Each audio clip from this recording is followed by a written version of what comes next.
All right. So we are looking at the elevator problems and other ethicals MA practice. Looks like this. And we're on the back page, and we're looking at how to work problems that are on hills. And we've done a little bit of this before, and we're going to have to come back and review and remember sine, cosine, and tangent. So sine of an angle involves which two sides of a triangle? You know this now because geometry caught up with me. Opposite and hypotenuse. Opposite divided by hypotenuse. Cosine is? Adjacent and hypotenuse. Adjacent divided by hypotenuse. And tangent is? Opposite over adjacent. Okay, opposite over adjacent. All right. Often pronounced SOHCAHTOA to help remember it. I often try to remember that as like a chant from Finding Nemo when shark bait is being initiated at Mount Wanahakalugi. So if you don't remember the fish tank in Finding Nemo, there's a blowfish and there's a little starfish and some other fish, and they're initiating shark bait, and they bring him to Mount Wanahakalugi, and they start chanting. And in that nice little woo-ha-ha, I go, SOHCAHTOA, SOHCAHTOA, SOHCAHTOA, shark bait, woo-ha. And then just somehow just kind of sounds good in there. It kind of goes the little flow. And the so is SOHCAH, ka, toa, TOA, and it helps you remember the order of them. But they'll also be printed on a test. You don't have to memorize them. We're going to use those to find different sides of a triangle. And the first thing I want to show you is I want to show you a similar triangle for the force of weight as there is to the slide itself. So this slide probably has some sort of 90-degree angle here if I draw a vertical back to the slide. So this is 55, and right away we know what the other angle on the slide is. What is it? 90. No. 35. No, 35. Okay, good. 35. Okay, math skills just turned back on. All right, so all three have to add to 180. So we have 90, 55, 35. Good? Yes, no? Yes. Okay, then we have a child on the slide. I'm going to draw the child as a dot. Why? Because we kind of treat everything as a dot, a particle. That's the child on the slide. All right? Now, there are obviously three forces on this child because it gives you 160 Newton force of friction. And so what are the three forces on my child? Since your hand's not raised, Ellie, this means you're ready to answer. Go. The force of friction, the perpendicular surface force, and the force of gravity. I agree. And which way would gravity point? Down. Good. So I'm going to go straight down with gravity like this. Okay, and that's my gravitational force. Which way would my perpendicular surface force point? Perpendicular to this. Yes. The way your hand is moving, I agree. Perpendicular to the surface like this. Okay? And then obviously the force of friction, anyone is pointing? Against parallel to the slide. But Good. Against the motion, parallel to the slide. Completely agree. High five, Zach. Tougher question. Don't call out. Which one of the three is the longest? Which one of the three is the longest or the largest? Hypotenuse. Oh my gosh. Without calling out. You're not bad. You're impulsive. Ethan, which one's the hypotenuse? I have three forces. Which one is the strongest force and why? The one next to the green arrow. The green arrow? Why? Because it's supported by the two legs. It's supported by the other two legs. So, I'm not asking you about the triangle with the slide, with the black marker. I'm not asking about that. I'm asking you with the forces. I have a red force of gravity. I have a green force perpendicular. I have an orange force of friction. Were you answering that this side is the hypotenuse of the triangle? Or are you answering that the perpendicular surface force is the largest of these three? First off, largest of three should be gravity. Oh, why? Because the arrows, like the longest, and also in order for the person to stay at equilibrium, the friction, like the vertical part of the friction and the vertical part of the force perpendicular are combined to make sure that person can fall. True. True. I'm looking for a little more. Maggie. Gravity's the longest because he's still going down and the perpendicular surface force doesn't balance it out. Like he's sliding down. The kid is sliding down and accelerating. We're not at equilibrium. These don't balance the equilibrium. The problem tells you so because it asks you to calculate acceleration. And so these forces do not balance it out. Gravity's winning the tug of war. So I said correct to you a moment ago, Ethan. Your statement, your second part of your statement, that the upward part of friction and perpendicular surface force would balance out gravity would be true if he or she is still or at constant velocity. But I was incorrectly in saying you were right here because Maggie's right. We're accelerating downhill. Good. So I agree. The downward force is winning. We're accelerating down the slide. The friction, the 160 newtons of friction is not enough to stop us from going down the slide. Okay? So what I do want to look at here is I want to look at how can you actually calculate both of these forces numerically, and then how can we figure out, actually I don't need to calculate one of these numerically. I know the orange one. Let me just fill it in. And the red one. And the red one, I agree. How do I figure out how fast the person's actually accelerating? Okay? And I'm going to kind of draw this again in a minute and kind of free it from the slide. I want to free it from the slides. I don't want the slide there, but I want the slide there for right now because I want to show you a similar triangle before we go further. So because gravity is a red line straight down, and over here in the back of the slide, I have a line straight down. That angle right there must be 35. Yes? Between my red line for gravity and the face of the slide. I must have a 35-degree angle here also. Sound good? Okay. I'm going to draw red lines in a weird direction like this with a right angle. So I made a red triangle with the force of gravity as the hypotenuse, and I created two legs that will make a right angle. Here's the reason, here's the strategy I did that, and you might be able to imagine this. This dotted line this way, that's actually the direction the kid's going. I know they're up on top of the slide. They're not down here inside, underneath the slide. But that's the direction they're going. Does that make sense? So what I want us to be able to do is I want us to be able to take a triangle like this. And I want us to be able to find that side. Because when we do, that tells us how much of gravity is actually making the kid go down the slide parallel to the slide. Not all of their weight is parallel to the slide downhill. Only this part of it, this component, this piece, which we're going to find using sine, cosine, tangent. Because we know the hypotenuse, I know the kid's weight. Okay? And we know the angles, I'll show you how. And so we're going to find that side. This is actually a strategy we're going to use every single time we are on a hill. We're going to take our XY axes and we're going to tilt them.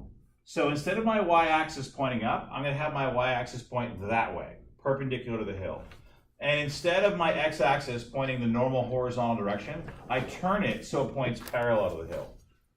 The reason I do this, again, is because the motion is in this direction, the direction I define as x. That's the way everything's moving. And so it's convenient to kind of tip my axes, and I figure out, hey, this vector right here for gravity, how much of it is on where my y-axis is now? And how much of it's on my x-axis now? Or in the x direction, right? And so that's the strategy we want to use on an inclined plane like this. Tip the axes and break the gravity into components, its pieces. Let me, before I do that, let's take a look and let me see what the angles are. This red dotted line is perpendicular to the slide. Okay? And so this black marker line right there is the slide. So that means that this is a right angle. Sound plausible? Yeah. Part of it's 35. What's the rest of it? 55. Yeah, the same theta as the hill. That's 90. So what must this be? 35. So what I'm trying to show you is that the slide makes angles of 90, 55, and 30. And the slide has some distances in meters that I don't know. But when I look at my force of gravity over here, this is a similar triangle with congruent angles. The lengths aren't the same. These lengths are going to be forces in newtons. These lengths are distances in meters with the black marker. Not the same sides, but they have congruent angles.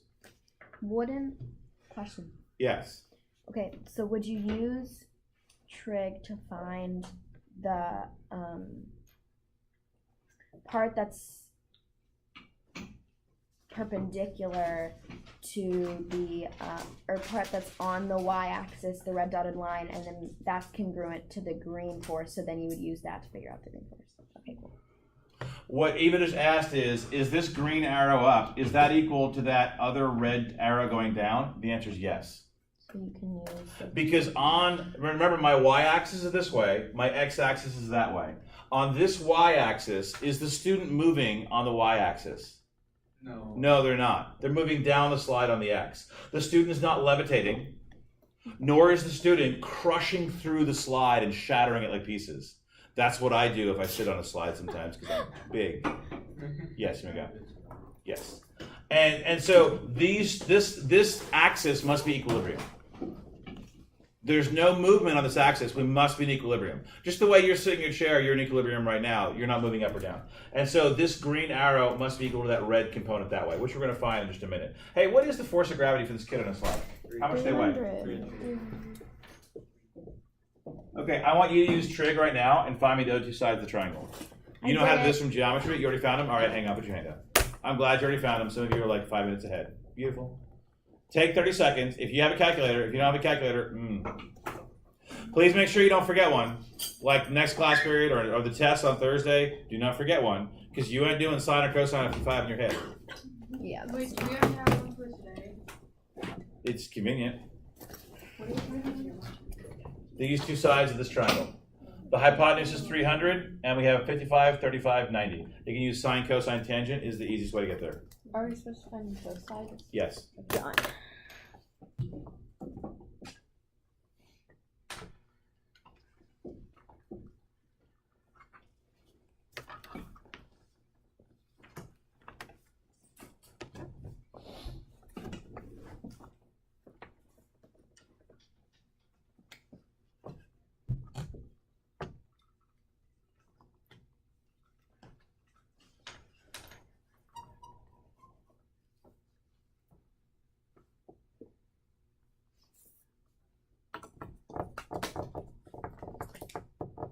Which one did you say was Yes? I was just wondering what X and Y was. Like the I called the x side this side, and the y axis is that side.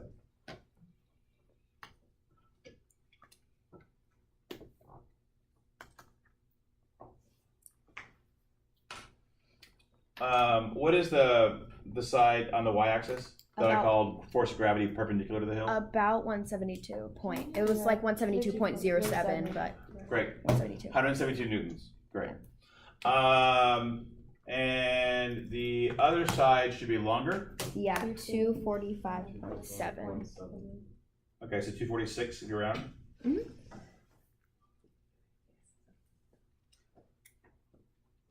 So for newtons, do you not want us to put decimals? It's not a matter of you don't put decimals for newtons. It's a matter of I already have 3 numbers. And typically I don't record more than 3 numbers. If the number is 1.72, I might record all 1.72. I might put a decimal. But since I already have 3 digits here, there was not more than 3 digits in the given. And so, again, I don't grade on what we call significant digits in this class. You will be graded on that next year. They actually make you count. How many digits were you given? Okay, don't give me more than that in the answer, because that would mean that you measured down to the next decimal place. And that's important, more important in some courses than others, not so much. I chose to use sine for this and use the same angle, the 55-degree angle. You obviously could have used the 35 and done a different function of trig, right? Or you could have used tangent perhaps once you know one of the insides. That's not a right or a wrong. That's just choosing a different attack. You also could have used Pythagorean theorem once you knew 2 of the 3 sides. That's also okay. Forgive me I forgot this number. 250. 246. 46. Thank you. Okay, so 246 newtons. So now I have these two numbers. Let me just make a comment on my notation because I hope it's logical. These are both pieces of the force of gravity. So I called them an FG with a subscript.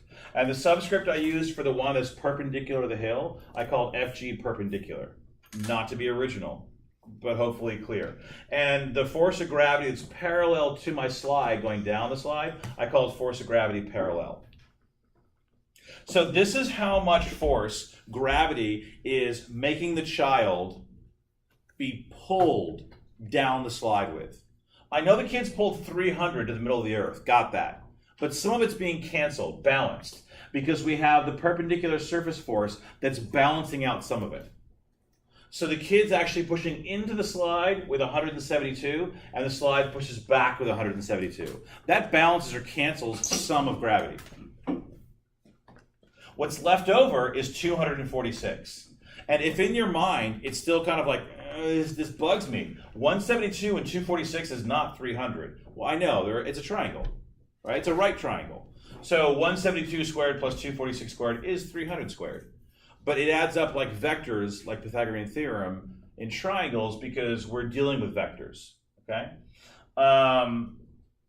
So now we have the pieces necessary to figure out here what the acceleration of the child is. Mm-hmm. So if you don't see that, I want you to look at it and see if you can see if it makes sense to you now.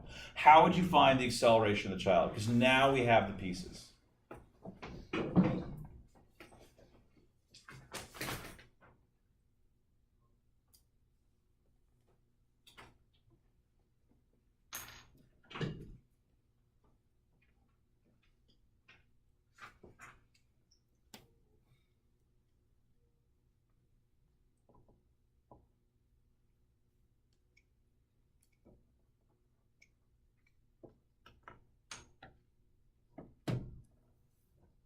How many of you see how to do it? 2 people have their hands up, but there's 17 of you here. Say again. Again, my question is, do you understand now how to calculate the acceleration of the child down the slide? Yes. Okay, we have 4 hands now. Keep looking. Keep looking. I want you to struggle. The struggle is where you learn. I could show you, but if you see it for yourself, you'll remember it much longer. Like maybe as long as the test next Thursday. Maybe. Especially, maybe not though. If you got to make it up the next week, and you didn't sleep a lot over the trip to Alabama, So this maybe is gonna not. be on the test. Yeah, Yay. for sure. Promise. Promise? Pinky promise. Wait, so Cross my we're heart. gonna have to use trig on the Swear test? it. Yes. And will I give you the formula sine, cosine, tangent in case you forget SOHCAHTOA? Yes. Will I tell you which one to use or how to use them? No. Well, that's great. But you don't need that. You're okay. Because we're struggling. Because by then you won't be struggling. By then you'll be comfortable, competent. Debatable. Very debatable. You're already there. I am. All right, so how many see it now? I'm curious. I still only have 4. 1, 2, 3, 4, 5. Huh. Andrew, haven't heard from Lecton today. What's up? Is it F equals MA and then I'm going to F equals MA. Let's start with that. That's always a good place to start when you have multiple forces operating on something and you're looking for an acceleration. Next, Andrew. okay, so total force is 246 because it's parallel to the slide. Okay. And then the mass is 30 kilograms. Wait, what? Don't. Oh, wait. Wait, Don't interrupt. no. Don't. No, is it minus 160? It's the friction. It is minus 160 because of the friction. Yay, Andrew! Yes, Andrew. Okay, so nice recovery. So let's take a look. I'm going to draw the child again over here to the left a little bit as a dot again, highly original that I am. There are two forces acting on child. We have 246 down the slide. That's the part of gravity that's downhill, making them want to go. The problem also says there's a force resisting the child moving relative to the slide. There's a force of friction equal to 160. We should be able to see easily that they're opposite directions. Because they're opposite directions, we're going to put a subtraction sign between them. There are two forces in the direction of motion. And this one again is the force of gravity parallel to the hill. So over here on the left, I'm actually going to write above my numbers, force of gravity parallel minus force of friction equals ma. And so those two forces get dropped in on the left-hand side of the equal where it says sum of the forces. And we put in the numbers, we get an answer now. Okay? And so it looks like 86 is the net force. Yes. Okay, so 86 divided by 30 will be my acceleration. That's a little less than 3. It's like 2.8.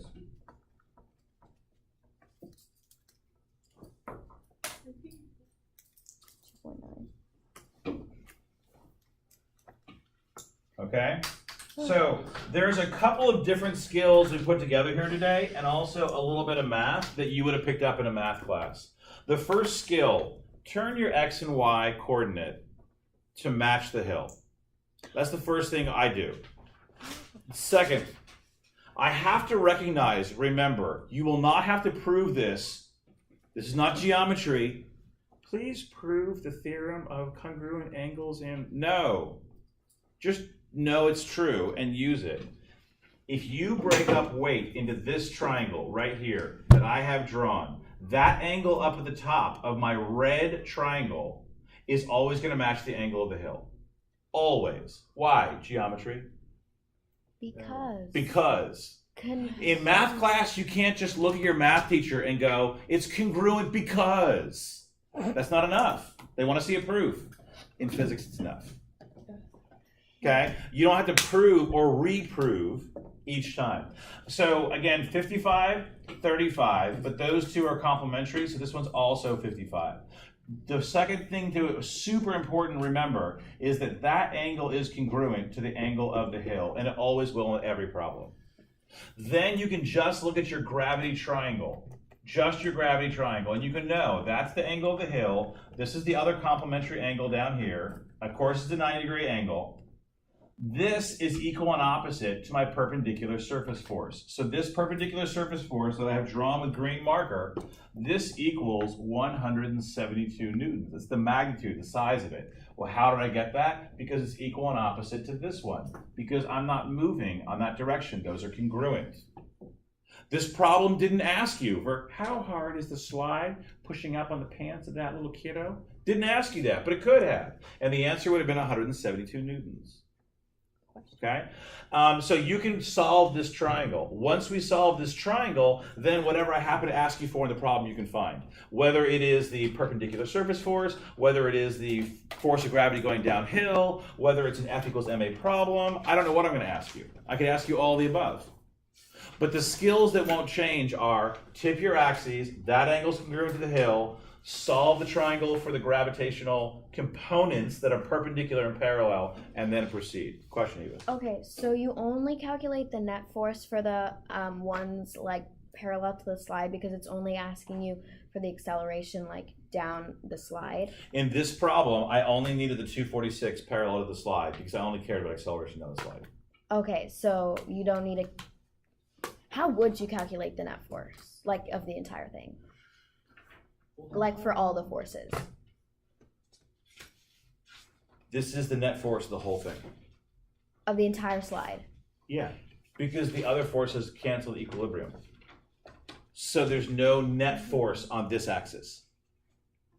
What I called my y-axis. There's no net force there. There's only a net force on x. So 86 newtons is the magnitude of the net force, and the direction is down the slide. What about 300 though? 300, most of it's being canceled out. Some is canceled out by the perpendicular surface force, and 160 is canceled out by the friction between the kid's bottom and the slide. Okay. And so the only part that's not being canceled of the 300 is a little bit of gravity. is a little bit of gravity. And if the slide is long enough, I bet that about 160 newtons of frictional force. Most of it's being dissipated as heat energy. Want to go back to energy? No. Most of it's dissipated as heat energy, and this kid's butt's getting pretty hot. If this slides long enough, his butt can get really hot by the bottom. It'd be on fire. Oh, yeah. Yeah. Liar, liar, pants on fire. So he's wearing pants, I'm sure. She's wearing pants, I'm sure. Let's not be sexist. Is this how they design slides? Yeah, they design slides with the intention of having. You know, they designed slides to be safe so that if a kid fell from a slide, they wouldn't have enough force on impact to break bones if you have like wood chips underneath. Really? Yeah. They don't make slides. That's why you don't go to a playground and see a 40-foot tall slide. Because if a kid falls from 40 feet, it could be fatal, right? And so, 40 feet. Well, okay, here. okay, hang on. I bet you could probably let's break take a it bone. one step further because you are superstars. Can I You're take a good picture? enough. Can You're I take a special picture of the enough. board? Yes, you can in a moment.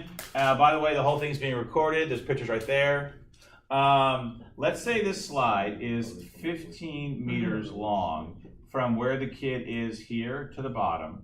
And let's say the kid's speed right here, their speed at this moment we'll say is already at 4 meters per second. If this kid has 15 meters to go, that's a very long slide. That's like 60 feet of the slide left to go. So this is an unsafe height. That's fun. Let's figure out just how fast that kid's going at the bottom. And then maybe we'll also figure out just how much heat was dissipated. Oh no. I know how to do this. Well, you know how to do some of it. So first off, please figure out the velocity of the child at the bottom of the slide. Again, I gave you two important pieces of information. I gave you an initial velocity at this moment of 4 meters per second, and there's 15 meters of slide left. If you don't remember any of your equations from acceleration, they're still over here on the left-hand side.